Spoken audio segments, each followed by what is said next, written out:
We are surrounded by complicated systems. An autopilot must navigate an aircraft without error. Hundreds of millions of dollars may be lost if a computer chip is not fabricated or programmed correctly.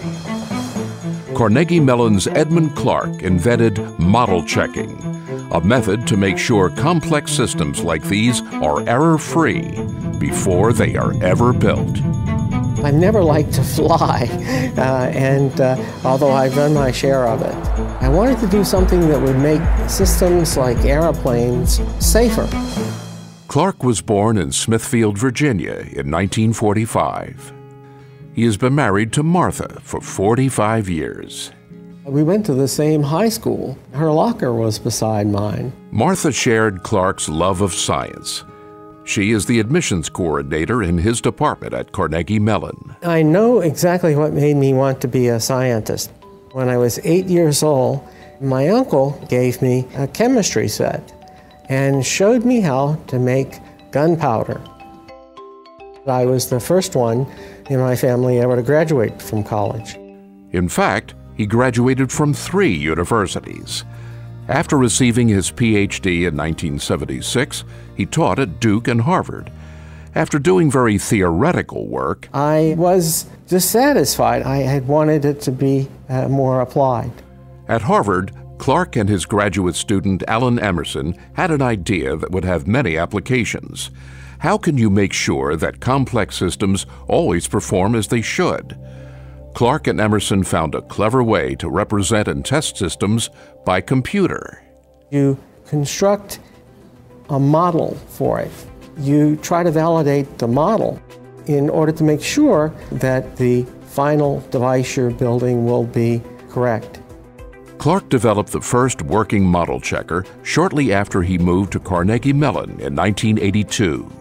I knew from the first moment that it would work and that it would be important.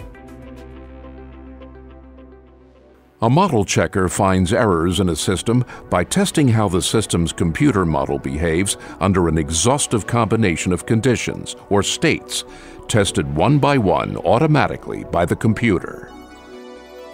The system can be represented mathematically as what computer scientists call a finite state machine. The machine is supposed to behave in certain ways in certain states. If it does not, the model checker provides a report that shows how the system failed, so that designers can find and fix the source of error before building a flawed system in the real world. But not everybody was convinced the invention was practical. How could his few computer algorithms and equations test out every possible point of failure? And if it did, would it be fast enough? Most people in his field consider Clarke's technique too simple to work on very complex systems. The first model checker could check state machines at a rate of about 100 states a second. And I remember thinking at the time that that seemed pretty good. But now I realize how minuscule that is. We've continued to expand the power of model checking since then. It can check probably 10 to the 1,000th power, which is an enormous number of states, more states than there are atoms in the known universe. Model checkers are making complex things safer and more reliable, from airplanes to medical devices, cars to Mars.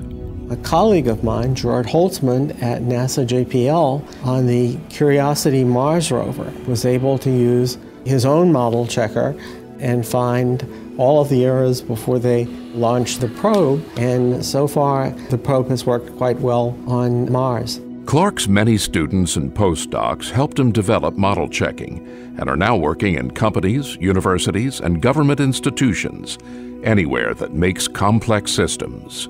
I got so much negative feedback when I started out. I think many people would have quit, but I had decided that it would work, and so I kept on. And I was kind of stubborn.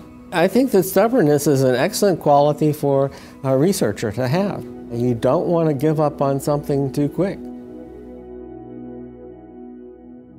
The 2014 Bauer Award for Achievement in Science is presented to Edmund Clarke.